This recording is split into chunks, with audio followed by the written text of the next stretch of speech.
আচ্ছা, পেটে বাচ্চা ছিল না? পেটে বাচ্চা ছিল, দেখছেন?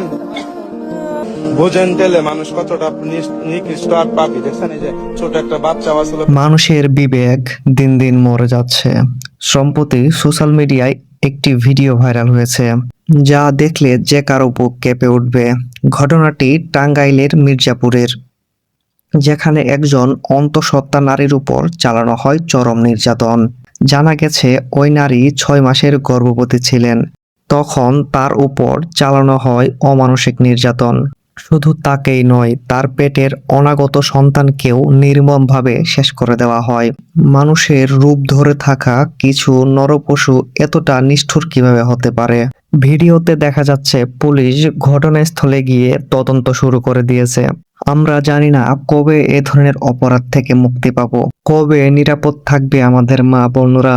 এই অপরাধীদের কঠিন শাস্তি দাবি করছে সবাই। যারা এই ঘটনা ঘটাইছে তারা যাতে অতীত ধরা পড়ে এবং তার শাস্তি চাই লোকজনের সম্মুখে ফাঁস ধরা পড়ে। একটা মেক্সি আর একটা উন্না গলায় পাচ্ছি না, ওই উন্নাটা গলায় পাচ্ছি না, কথা বলছে মনে করলাম যে তাহলে ফাঁস দিয়ে মারছে। আর মহিলাটা ব্যবস্থ, মেক্সিটা গুইছে এই 50 রয়েছে, এটুকা কোনো পর্দা নাই, ব্যবস্থ। বাচ্চাটা তখনও আমরা বাচ্চা খেয়াল করি নাই, তখন আমরা বাচ্চা খেয়াল ওই আমরা মনে করছি ভরি পড়ছে, মনে করছি। তখন ওই দারোগা বলছে যে বইটার সাথে উঠে দিও, দুমেরে বলছে। তখন আমরা যা দেখি বাচ্চা উপরে পড়ছে, ছোট একটা বাচ্চা উপরে পড়ছে, হাত দেখা যায়, হাত বোঝা যেতেছে, হাত আছে, মাথা হয়েছে।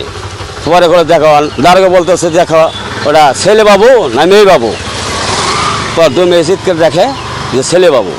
একটা মানুষ মাইরা এনে পুতিয়ার এটা জানা জানা সাহসের কলজার কামলা, তার ফাঁসি চাই।